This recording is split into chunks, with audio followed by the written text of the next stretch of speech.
Well, thanks for coming. My name is Sasha Rabin. I'm just gonna start out just sharing a little bit about myself and my sort of arc and journey in the natural building world. And this feels so awkward with such a small little intimate group, and yeah, just an arc of where I sort of like my work and has taken me, um, and then yeah, just touch on codes and testing and all these things and how it sort of fits into our current like culture and society and deep desire for us to have housing as a human right and just be able um, to just build shelter for our families and communities, and how just the world of codes and testing is so at odds and so just totally like a round peg in a square hole, or maybe the saying is the other way around, but with like true natural building. So and I'm going to leave plenty of time at the end for questions or just conversation. So I have lots of questions about building here. We've just been driving around a little this afternoon. I kind of feel like I just like entered into a little natural building utopia, alternative reality here. Um, so yeah, plenty of, and just feel free to blurt out questions or add anything on or whatever. I started my natural building journey in the early 2000s with Cobb Cottage Company, who some of you are probably familiar with.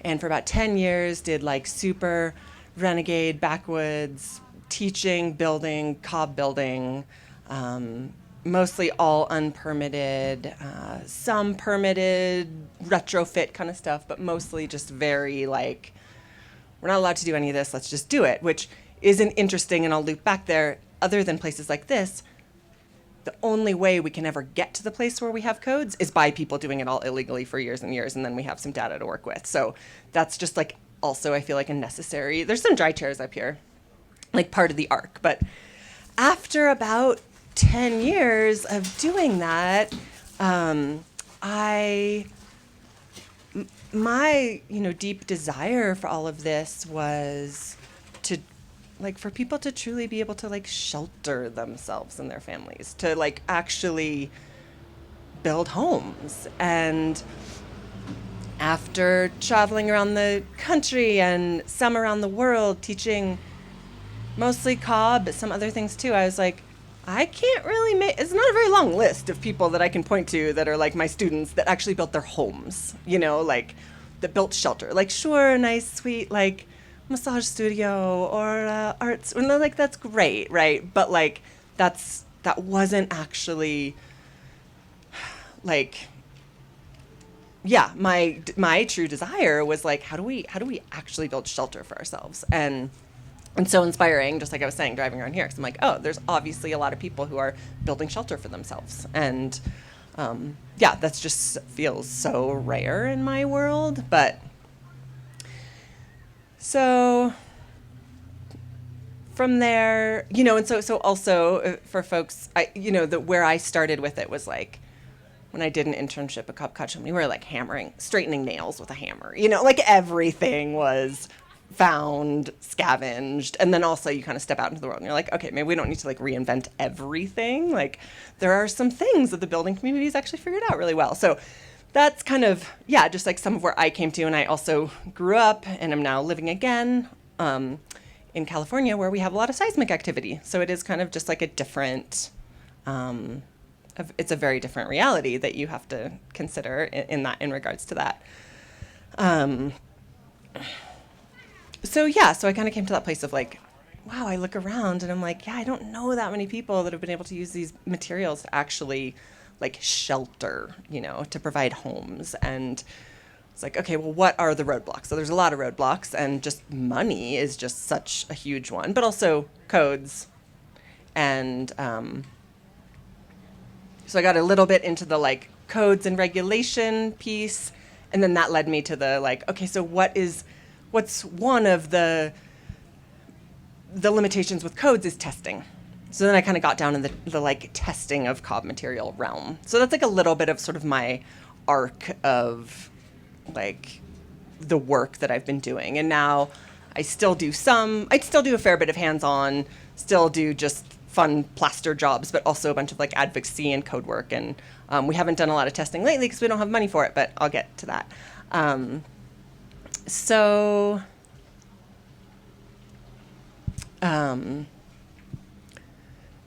actually I gave myself notes because I'm getting over this cold and I'm kind of spacey and tired. So I'm so used to doing these talks too with slide presentations where I have all of my like, you know, cues in the form of photos. You have to dance it out and like charade it out. Yeah, totally. I know. I need to like come up with some other ways of keeping myself on track. So yeah, just sort of so I got in down the track of like truly what are the obstacles that are keeping people from building from building homes for themselves. And so I'm gonna touch a little bit on just sort of an overview of codes in the rest of. So a few more people have joined us. I'm gonna ask again now that folks are here. How many of you live in this county? Just a few. Okay. The rest of us have like a different reality that we have to deal with these things. So I feel like this place feels like such a benefit. One of the things that we really lack with being able to develop codes is a place to do experiments, right? That's the only actual way that that they get into the codes is, you know, tens of thousands of years of anecdotal evidence is not enough. We have to have like, you know, more modern things, but places like this are such a gift to be able to actually do experimentation and actually be able to point to it and see what works and see what doesn't work. And then that data gets brought and put into the codes over time.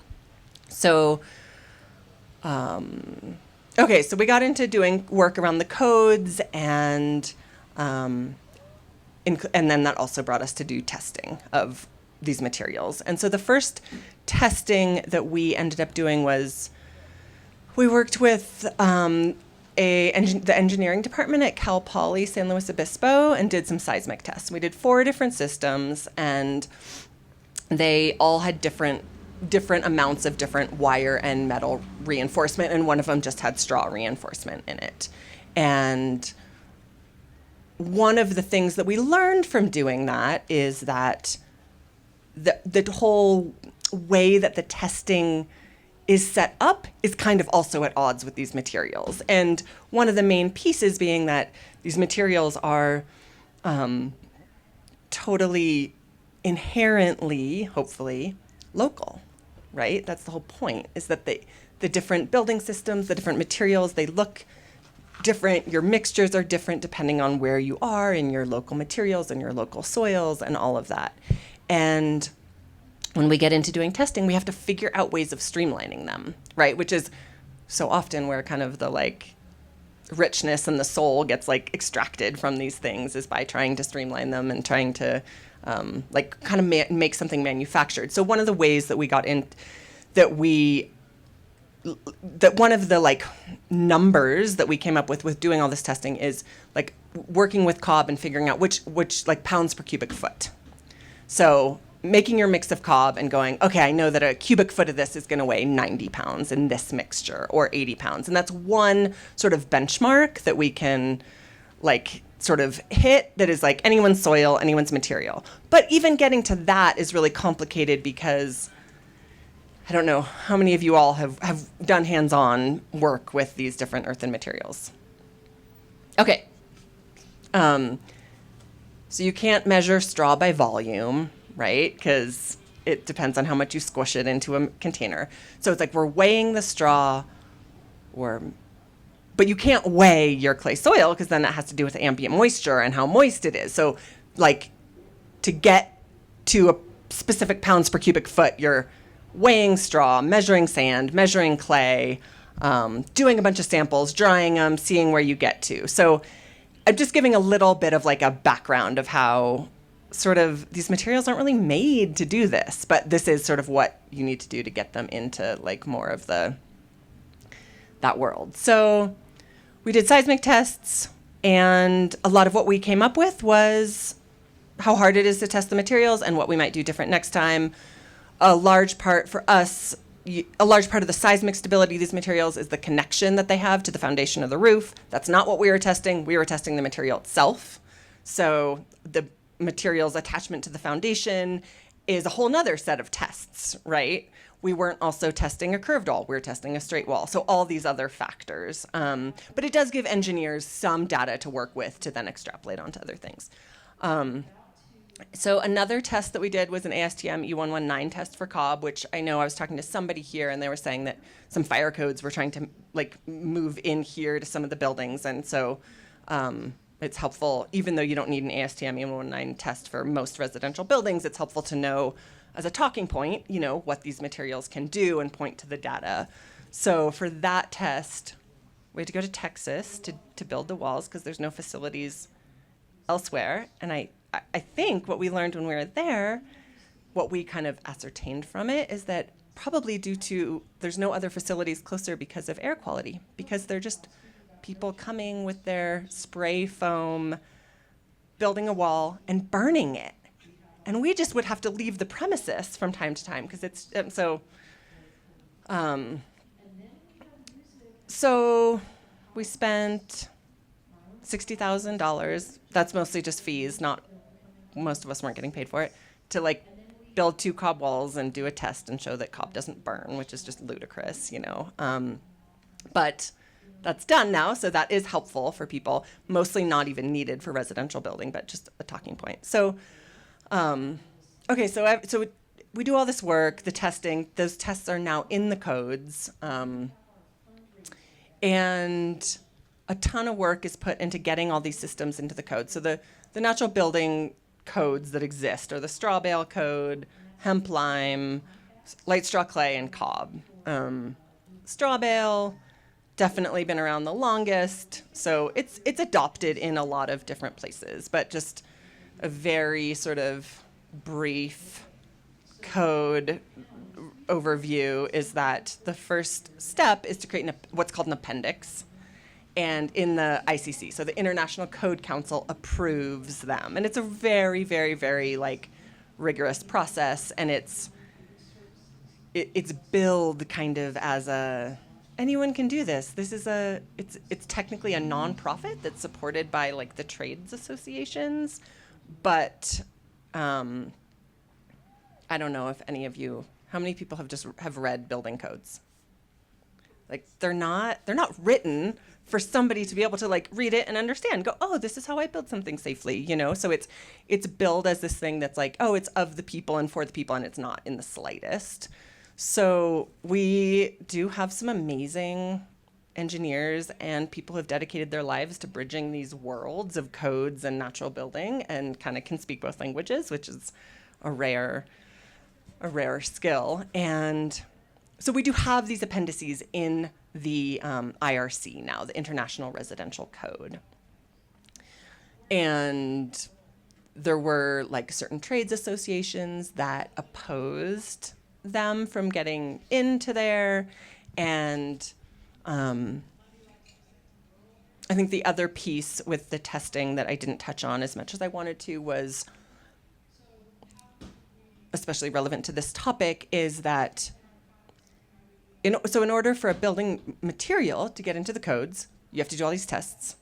And how are these tests mostly paid for is by the companies and the people who are benefiting from the materials that they're testing. Like the sheetrock industry has their own testing facilities, their own ASTM E119 testing facilities. So for a material like Cobb, which is inherently, the whole point of it, right, is that hopefully no one is, copywriting it and selling it. It's like there's no like route in order to do the testing to get these materials and systems approved in the bigger context of the legal codes and the IRC and the et cetera, et cetera. So all the testing that we've done has all been privately funded, all just like donation based through through people donating through different nonprofits, and as well as almost all the work that people have done to get these appendices into the code. So there's 4 that I mentioned: the straw bale, light straw clay, Cobb, and hemp lime. straw bale. So it's in the IRC, but then the local jurisdictions have to adopt it. So it doesn't do anything for us except for give us like something to point to say, cob isn't totally all that, like, to be able to say it's in the IRC, but it's not the only place that like the cob appendix, for example, is adopted. And I think the light straw clay one as well is New Jersey, and that's only because New Jersey automatically, every cycle that they go through, they automatically adopt all the appendices without question. So, and I think actually there's like one town in Southern California that adopted the cob code just recently, like Anaheim or some kind of random code just due to like individuals reaching out. Okay, so we have these codes. Pretty much they're not adopted anywhere in the US except for the straw bale and then also the hemp lime. And I think my understanding of the hemp lime is that they actually have some people making money off of selling these different products, and they have lobbyists. And so I, with a group of people, spent like a year trying to understand the process of like advocating for different states and local jurisdictions to adopt these different codes. And kind of what we learned towards the end is like, I feel like some of the process felt kind of like, especially in the state of California, it felt kind of like nefarious. Like it felt like, it's like, oh, you just have to fill out this piece of paper by this date or go to this meeting. And then you go to that meeting and they're like, oh, you were supposed to do this thing 6 months ago here. And, and on and on. And they're not really there to help you move these things forward. And yeah, what we've been told since then is like, oh, you have to hire lobbyists for this. And it's like, we don't have the money to hire lobbyists, so this kind of goes back to that. Anyone have any questions about that, about like the code stuff that I just went over? And I can also have some places I can like point people in different directions for more specifics on all that too, but no questions, nothing to add? So is that code index, is that national, or does it have to be adopted individually by each state and each like county? Yeah, well, that's fun too, because every state is different. So some states, some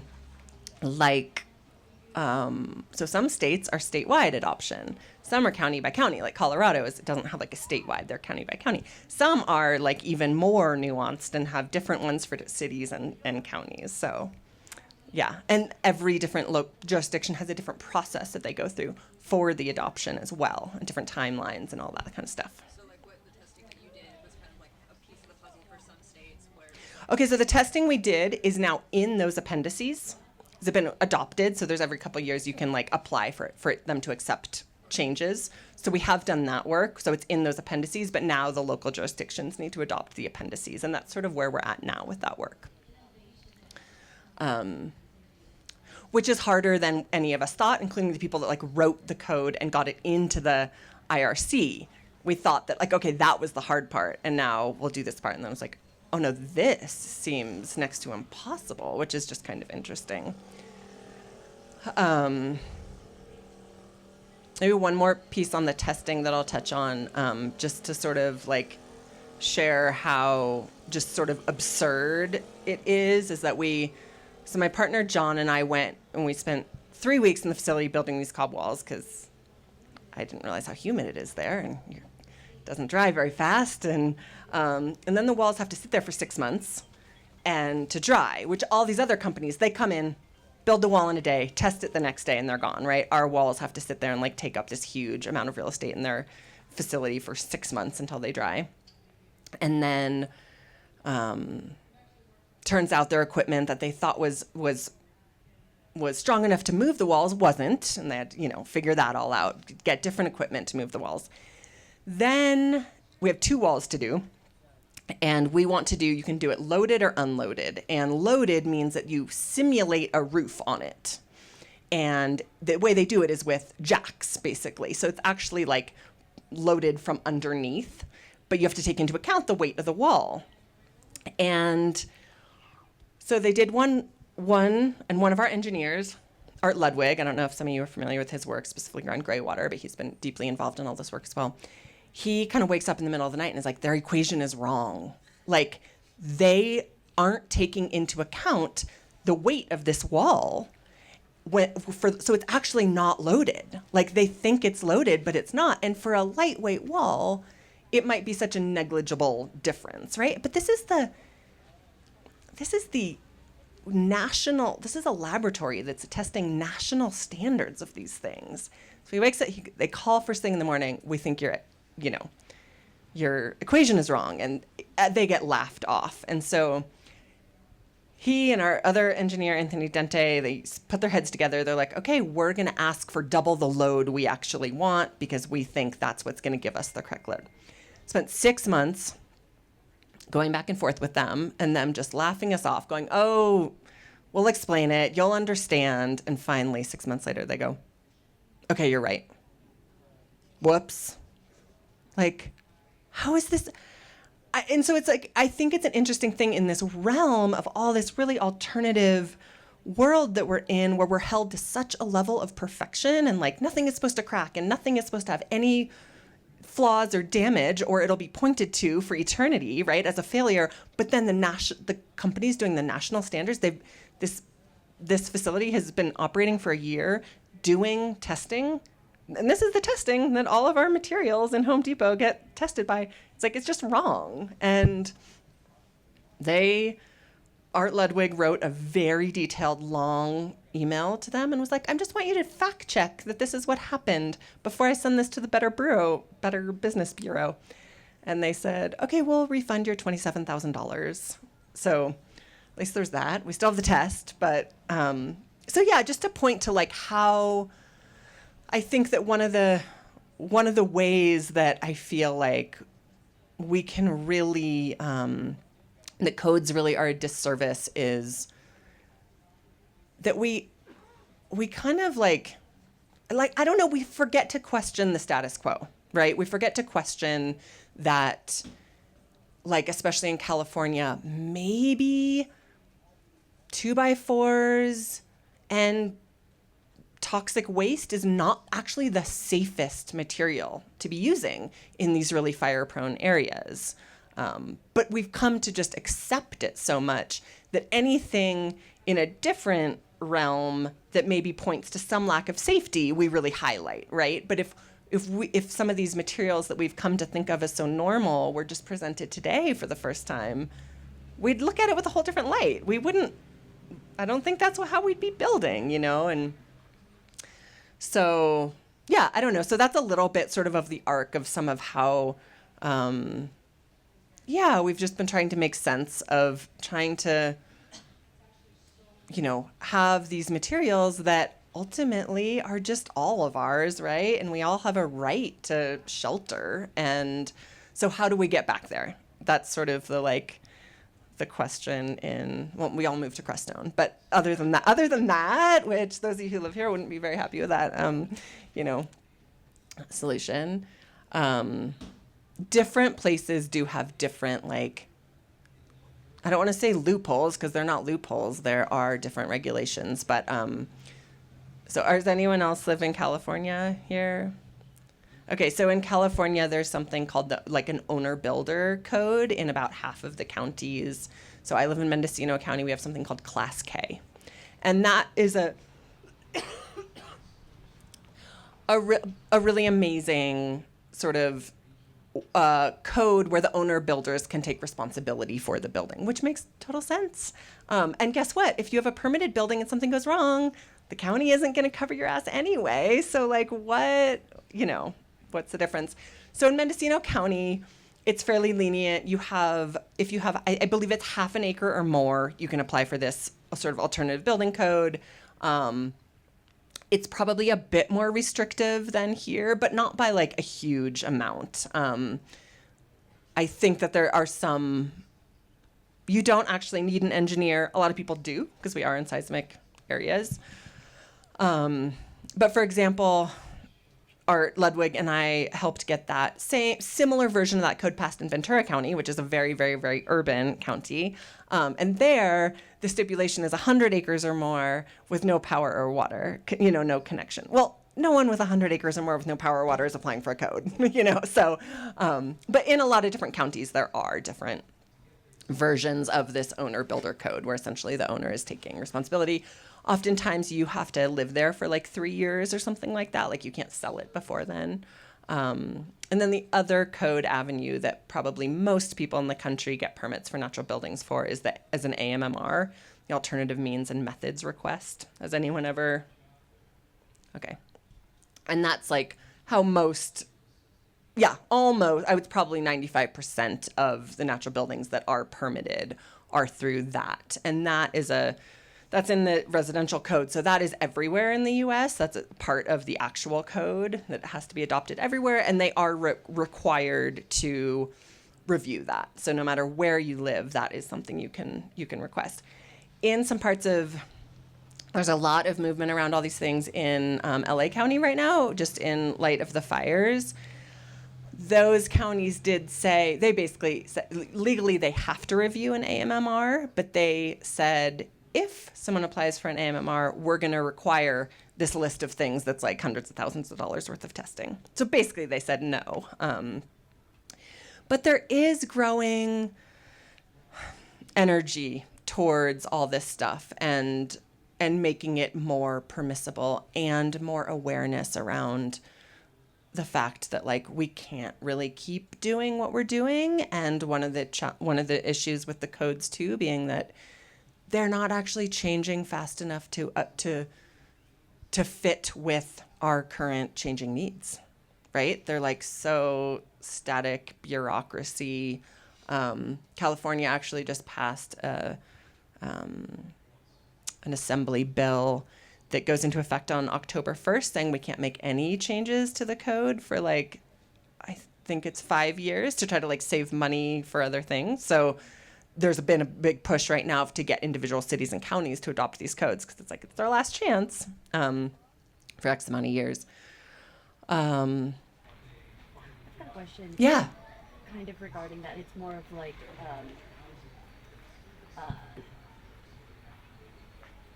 political, legal, like question. Yeah. If you're from California, I lived in California for 19 years. If say you're in California and you're in a less populous like county, and you're like, and you do like an alternative, because up in Northern California, there's places like this. You could probably Totally do what they're doing here. What is the likelihood that the state then is going to come in and say, hey, like this is actually against the code, even though like your community or like your county is like cool, like whatever, like we don't, even though it might be against like their codes, they're not really enforcing it. Yeah. Like, is that a common, I mean, it might be more common in California. So in my understanding from building unpermitted buildings for the last over 20 years, almost, like, can I even remove the almost from that sentence? Almost every situation I know of where someone has had it would be the county red tagging a building is from a neighbor complaining. That makes sense. Yeah, so the counties don't, and there's a certain language for it, and I don't remember it off the top of my head, but like the counties aren't actively seeking out. There are certain areas where people have like put together coalitions. So I guess this is different, like coalitions wanting to crack down on it, and people will like, an organization will, tag every yurt that's in a city on Google Earth and call the county on them. So things like that, but it's not coming from the county. So Basically, the best way to avoid a lot of that is kind of like what we're doing is build community and get to know your neighbors. Totally. Like, 100%. Be a community. Yeah. And is the best way, being a community is the best way to be self-reliant. Yeah, so I lived for 10 years at a community and nonprofit called Quail Springs down in, it's in Southern California, but we're an hour and a half from the closest town.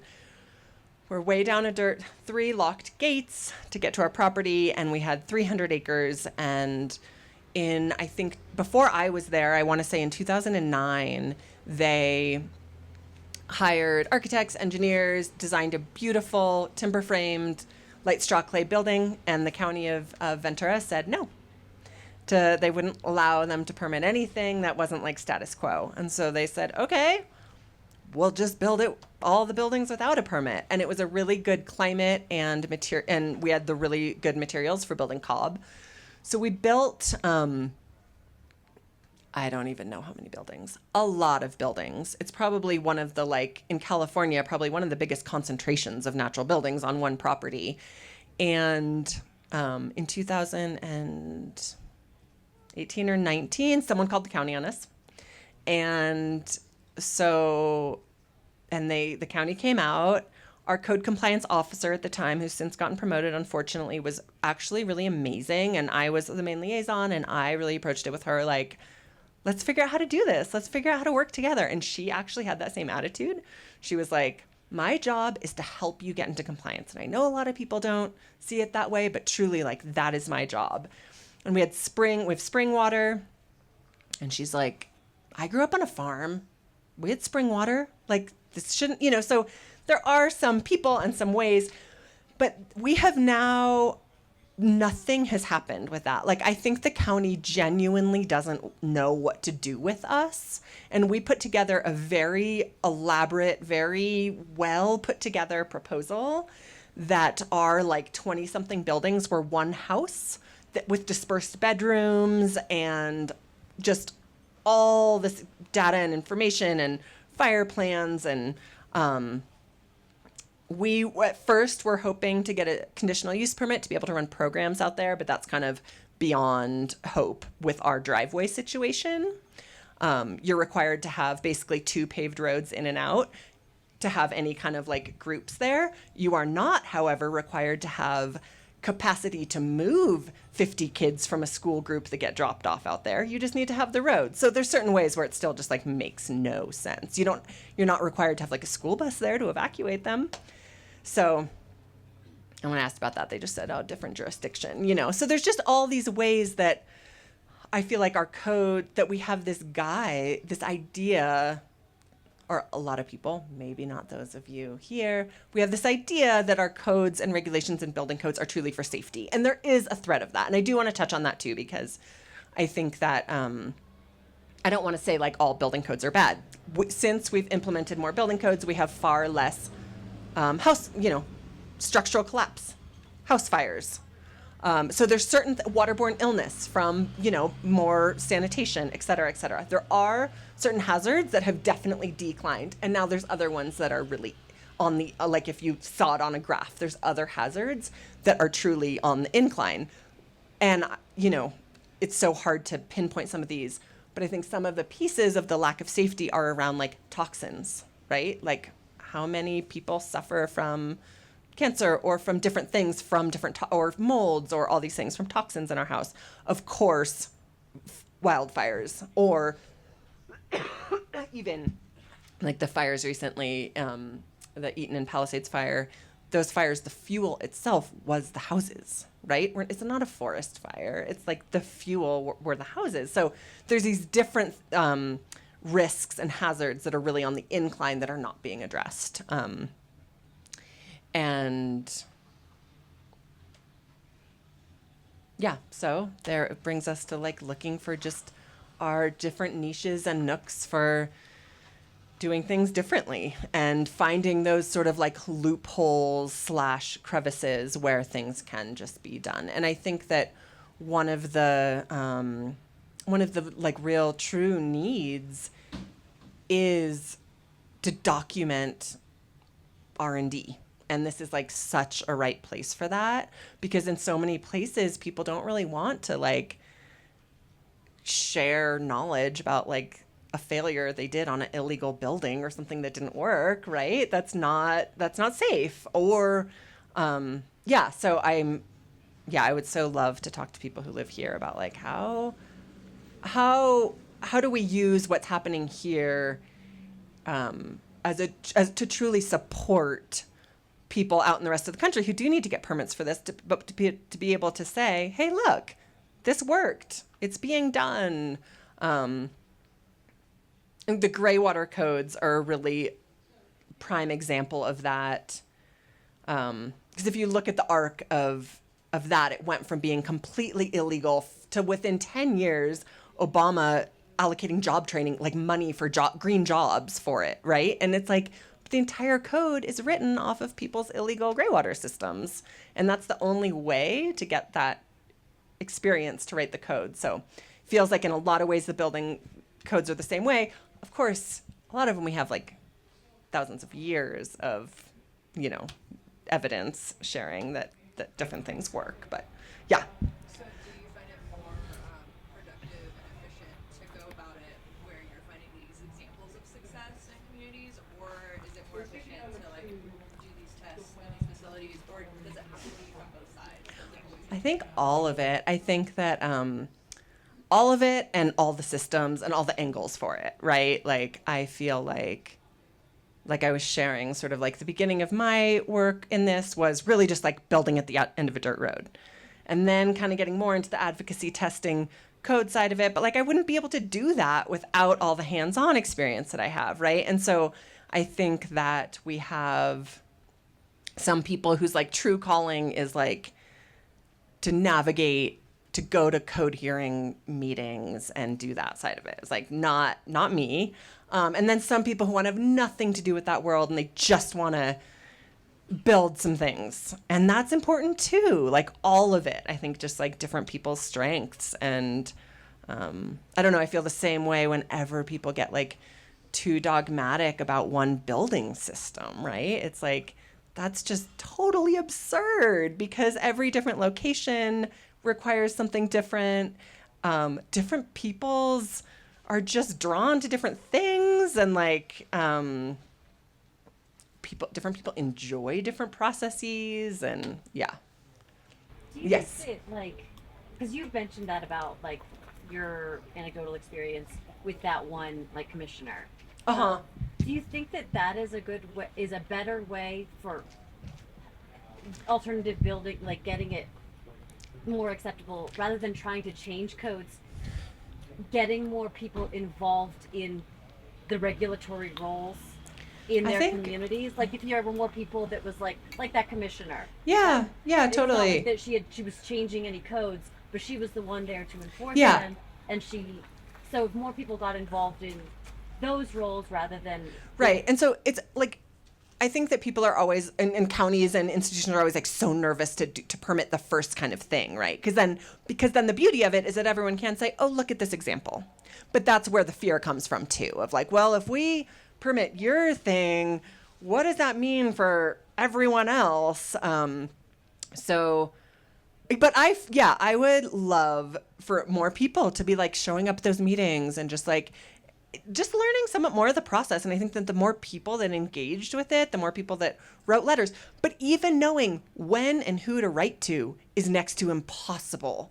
Like it's really difficult. It's really not made for people to get involved, even though in theory it is. But if anyone, the code hearing meetings are all publicized. Like you can chime in, you can like watch them on their website, and it's like pretty enlightening and fascinating, and just like the level of detail and like scrutiny that things go through is just absolutely absurd. And we really only have like 3 people who go to those hearings and can speak that language in those ways. I mean, I think there's a few more. And in the hemp lime world, there's other people. But like this man, David Eisenberg, who's written most of Martin Hammer has written most of the codes. David Eisenberg is like his cohort.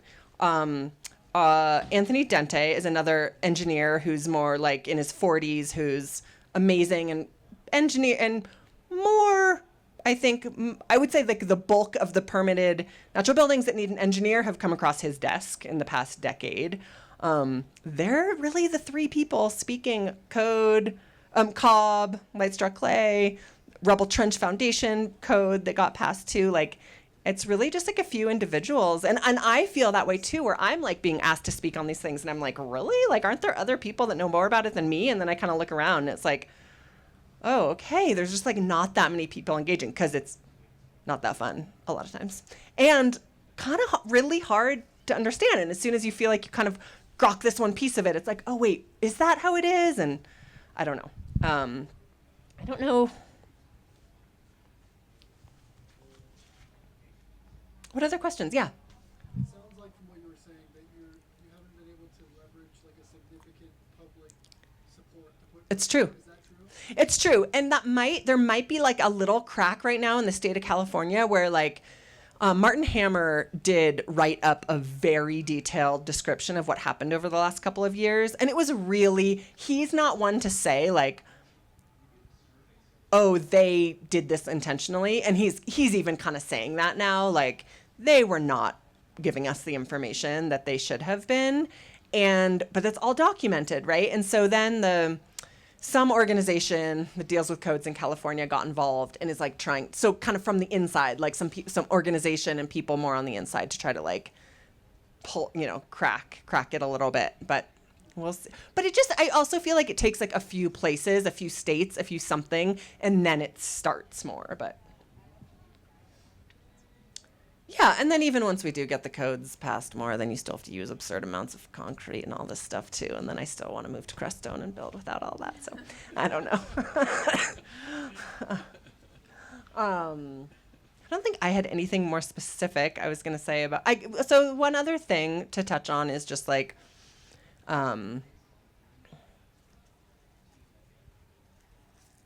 yeah. So we think, David Eisenberg has some really good graphics about all the things that the codes do address, like waterborne illness, structural collapse, these things. And then there's this whole bigger picture of things that the codes don't address, right? Like health of the land, health for our future generations, toxicity in our buildings, animal corridors, just like the list goes on and on. And then in addition to all of that is like the risk and hazards to people not having a shelter at all, right? And I think that that's so important to bring into this conversation because things can happen with people building things poorly, for sure. There are examples of people being killed by an earthen building falling on them. But when we actually compare like those risks and those hazards and those numbers to the people and the dangers of not having a home at all versus if we were allowed to just motivate the people to go to LA and build little 10 by 10 structures on empty lots for people to have some shelter and a door to shut, it's like there's just no comparison. So I feel like the just lack of access to housing is just like a whole nother layer in the conversation too, that really isn't talked about with the hazards and stuff. So, yeah. And then, so where I go with all of this is like back to my desire for people just to be able to like actually build housing for ourselves and our families. And just like remembering that it wasn't that long ago that was normal, right? It was just a few generations ago where it was like, it's actually, you could do that. And which that kind of brings me some solace because I'm like, okay, if it was fairly recent, like, okay, maybe it doesn't take that much to get back there to do something where we can, and I do feel like a lot of the pieces in place, and I didn't even touch on this that much, but like all the testing and the codes are the people who have money and a product to profit off of are promoting those things, and those are the things that get into the codes, and that's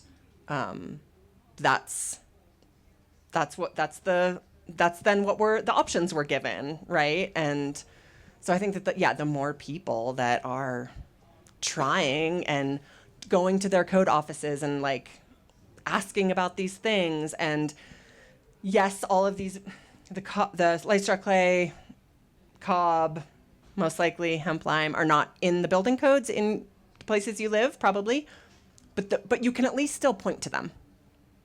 You can at least still go, you're going to apply for an AMMR, but you can say, hey, look, it's in the IRC. It's going to be a lot easier of a pathway.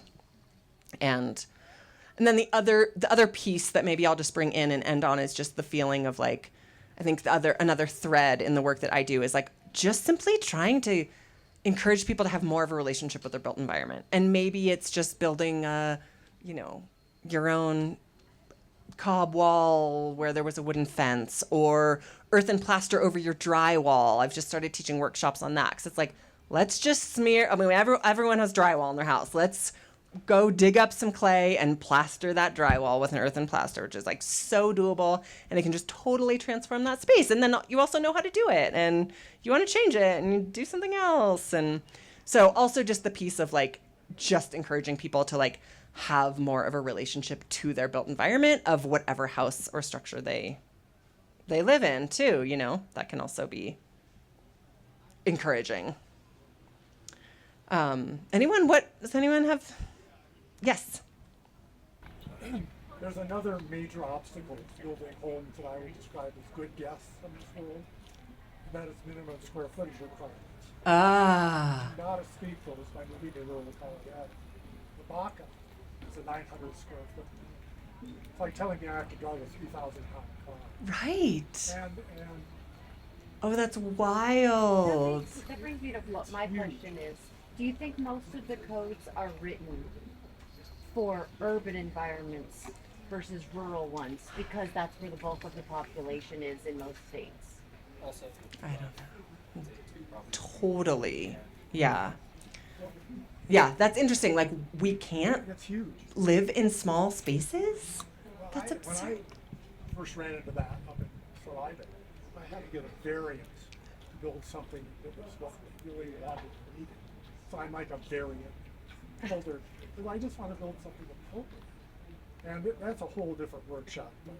Right. But, you know, it's all over the place. But, and that is a good reminder too. You can get variances. They can approve different things. And maybe one other thing with my experience with working with codes, and we did a permitted retrofit in the East Bay, like in outside of Berkeley.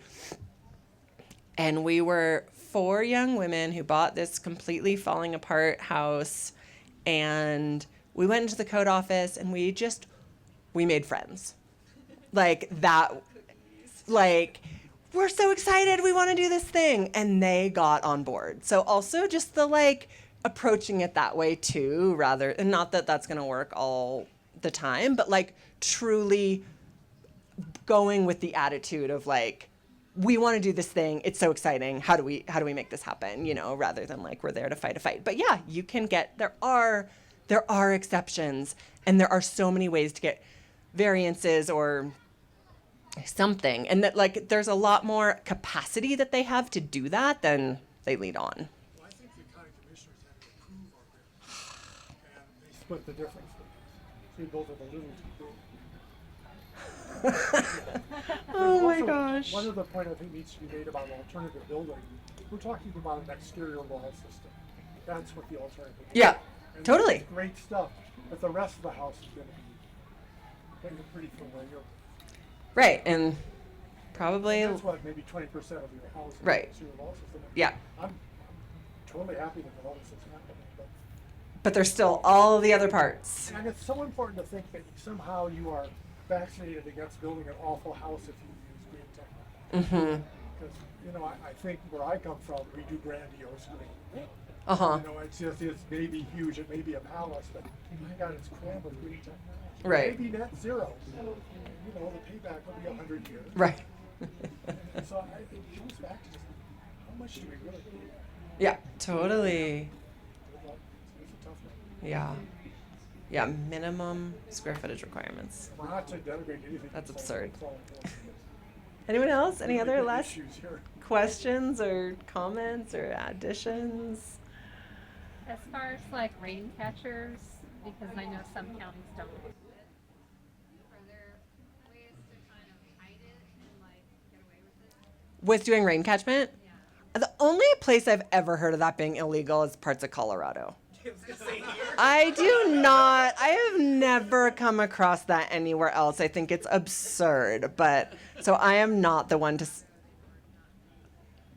they're only, I they only allow you to catch so much rain. So, Yeah, I was gonna say it's like 1 barrel.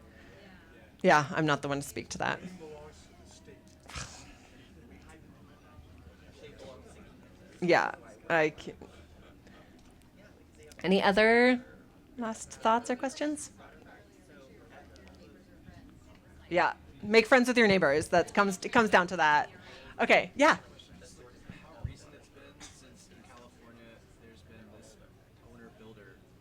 Yeah, different in different counties. Totally. Like so the question was like how recent with the owner builder clauses in California. So for example, the one we helped get passed in Ventura County, it's maybe only like 6 or 7. No, it's been around for 10 years. No one has yet applied for it. So I'd go into the office and I'd be like, so this is the one we're wanting to apply for. And they'd be like, what? And I'd be like, oh, let me show it to you. It's on page blah, blah, blah. And they're like, what? And then in Mendocino County, it's one of the more common building codes. And it's been around for a long time. I don't know timeline of different places, but like Mendocino County, it's like incredibly common. And I believe Humboldt too, I think up there. It's like, yeah, one of the more common building codes that people are using. Something that could get popular and spread. Totally. And I think it's a great avenue to be able to say like, okay, let's create this little nook where the owners are taking responsibility. Makes sense. Okay. Thanks, y'all. Yeah. When I talk to the county, they tell me that basically if an engineer will sign off on it, then it's fine. It's obviously really big. But does the engineer have to have some sort of background in natural building to understand the plan? Or will any traditional engineer? Where are you?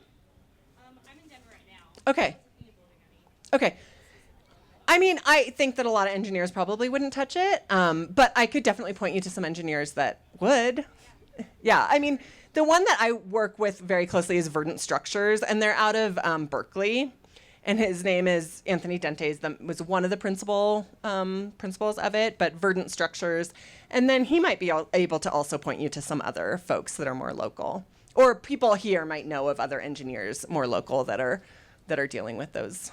They don't necessarily need to specialize in it, because when you get your PE license, it's either civil. Right, but a lot of engineers aren't going to like put their stamp on something they don't know anything about. Right. So that's what it is. It's the engineers that are willing to put their stamp on some sort of alternative thing. Okay. Then some people are licensed all over. Like Verdant does stuff all over the country. Yeah. Okay, I'm going to let whoever is next have the floor here. So thanks so much for coming, y'all. Thank you.